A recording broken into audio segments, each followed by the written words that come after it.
Hi everyone, welcome back to my channel. I just finished filming a morning skincare routine, and when I was putting on my lip balm, I realized that I don't talk to you all enough about lip care. And as we, age and we get lines in our lips, or our lips become less full, or we get cracking and creeping and any of those things, there's a lot that we can be doing for preventative and in many cases, undoing the effects of time. So today, we're going to be going all about lip care. I'm going to talk about some scrubs, balms, treatments, lip sleeping masks, the works. So if that's something you're into, make sure to keep on watching and don't forget to subscribe because I upload every other day. And that'll be the best way to stay up to date on all the fun stuff I'm posting. So if you want to jump into some lip products and lip recommendations for keeping your lips fuller and hydrated and not cracking and not flaking, stay tuned.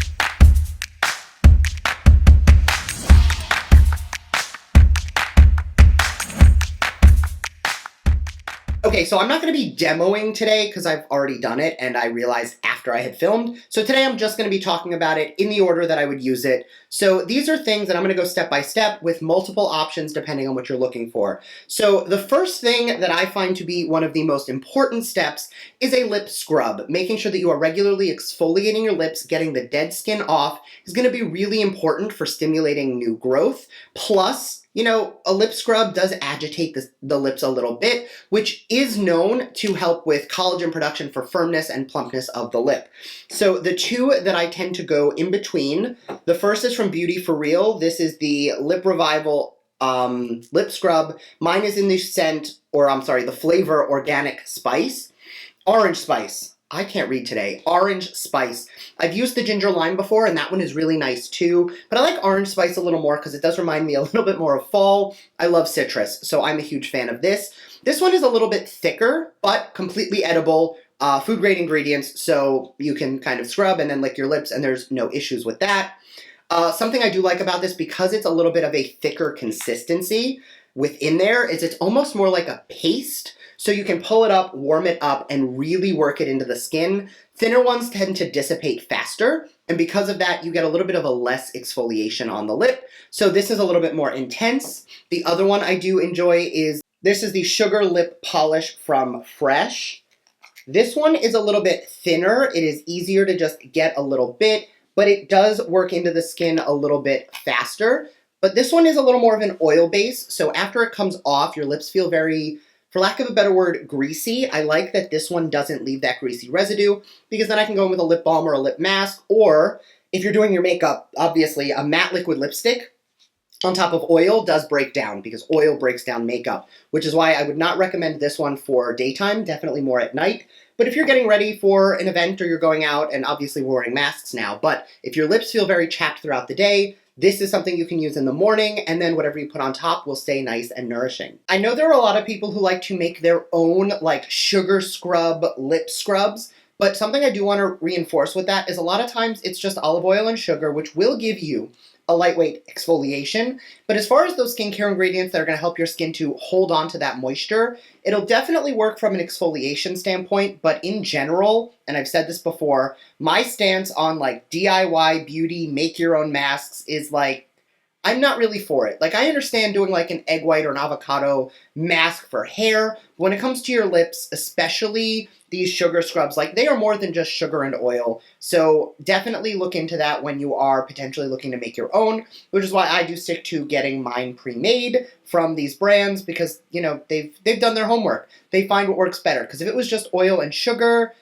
everybody would just make their own. And honestly, it'll exfoliate, but you want to use a type of sugar that's not too coarse, because keep in mind, sharp angles on sugar crystals will lacerate your lips. They will cut your lips up. So you want to use something that is gentle enough to not harm the body, but also, that's smooth enough that you'll still get an exfoliation, but you want to find that balance. Now, the next two products are going to be more of your lip serums. One of them is a lip treatment, but I'll get into all of that shortly. So also from Fresh, this is the Sugar Advanced Therapy Triple Action Lip Serum. It is just like a face serum. It is in a pump. You apply it to your lips. It helps with anti-aging, fine lines, wrinkles around the lips. It even says right here, dispense a drop and spread it all over the lips. This can be used alone or under any lip therapy. And this is going to help with a triple action anti-aging to enhance volume, smooth, and define the lips. Now, I like this one, but it's very thin, so it does kind of feel weird on the lips. Lately, I've been really enjoying from Jouer, the Essential Lip Enhancer. Now, this has that same give plumpness to the lips, treatment to the lips. I actually found out that this went through clinical trials, so this stuff really works. As long as you treat it like skincare. This is not a lip plumper where you put it on and suddenly your lips look fuller. You have to use it consistently over time, but that goes for all skincare. But this is the one I've been gravitating to lately because the lip serum, I'm not applying multiple times a day. I put that on at night. This I put on in the morning. If I'm around the house, and I'll apply it maybe another time throughout the day. And then before I go to bed, I do like to put on some form of lip treatment.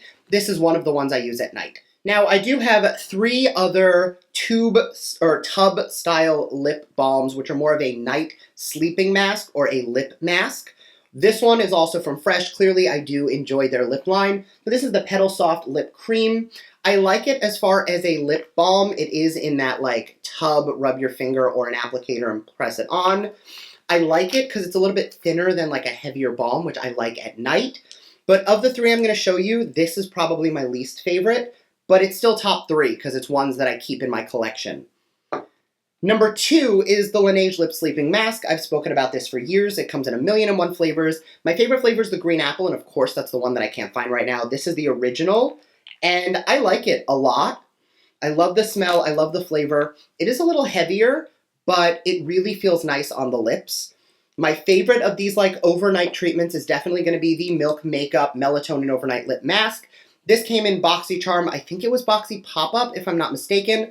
But it is the melatonin lip mask, which melatonin is a naturally occurring chemical reaction in our body. We produce melatonin when it's time to go to bed. So for those of us who have insomnia or don't sleep well, having something infused with melatonin is a great way to help us get into our circadian rhythm and go to bed easier. So that's something I've always had a problem with. Plus, this just feels really lightweight on the lips, and it smells like lavender, which I love lavender. And that is lip treatment. Now going into like your throughout the day, I'm going to show you a lip oil and a lip balm that I've been enjoying. The lip oil is from Cab. This is the Blue Raspberry Lip Oil. This came in a BoxyCharm. I've been using this on and off for now 2 months, and I like it. But I did say in that original video, this is less of a lip oil and more of a lip gloss. It is a much thicker consistency, so more of a lip gloss, but it is nice and nourishing. But if I want like hydrating, organic, great quality ingredients that I'm going to use on my lips to soften, I like the BeautyForReal Lip Revival Balm. My favorite is in the shade Laura because it on me is just like, it has a tiny bit of a sheen to it. So it is my perfect nude neutral balm. I have used this with a lip liner and full makeup and treated that as my lip for the day. Or on days where I have nothing else on, I will take a little bit of this, and that's enough to have just a kiss of color to the lips. I am also a fan of the Jouer lip balms because these also have that kiss of color. But when you're going one to the other, this one has more of a, I don't want to say a matte finish, but it's a satin finish. It doesn't leave your lips high shine like you've just applied a layer of gloss or oil. This one, however, does have a lot of shine to it. So whether or not you're going for a high shine approach, they're both very nourishing, they're both very hydrating, but if you want something that's a little bit more lightweight as far as like a lighter consistency, as far as like a little bit of a softer high shine, go Jouer. If you want something that's a little bit firmer, that you get a little bit more of like a true balm form, then I would go with the BeautyForReal. And I know that was a lot, but if you have any questions or I missed anything, feel free to comment down below. Thank you so much for watching, and I will see you all in my next video. Bye!